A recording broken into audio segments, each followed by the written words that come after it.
তীব্র রোদে হলুদ হয়ে ঝরে পড়ছে পান পাতা, অন্যদিকে অতিবৃষ্টিতে পচে যাচ্ছে লতা। এরই মধ্যে বড় যে পোকামাকড়ে আক্রমণ। কয়েক বছর ধরে ঝালকাঠিতে কখনো তীব্র খরা, আবার কখনো বিরামহীন বৃষ্টি। প্রকৃতির বিরূপ আচরণের প্রভাব পড়েছে পানের বরজে। ফলন নষ্ট হওয়ায় লোকসানের মুখে চাষিরা।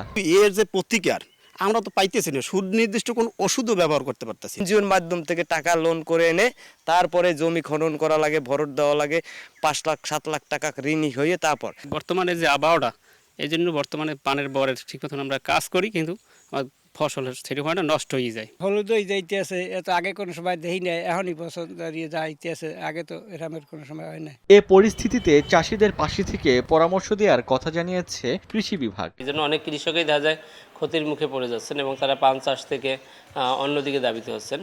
আর এক্ষেত্রে আমরা যারা জিইতে রয়েছে, আমাদের যারা মাঠ পর্যায়ে কর্মকর্তা রয়েছেন, তারা প্রত্যেকে আমরা পান চাষের জন্য কৃষকদেরকে যে কিভাবে এই বিরূপ আবহাওয়ায় কিভাবে তারা পান চাষে আরো উপকৃত হবেন বা লাভবান হবেন সে বিষয়ে পরামর্শ দিয়ে থাকি। জেলায় প্রায় 500 হেক্টর জমিতে পান চাষ হচ্ছে।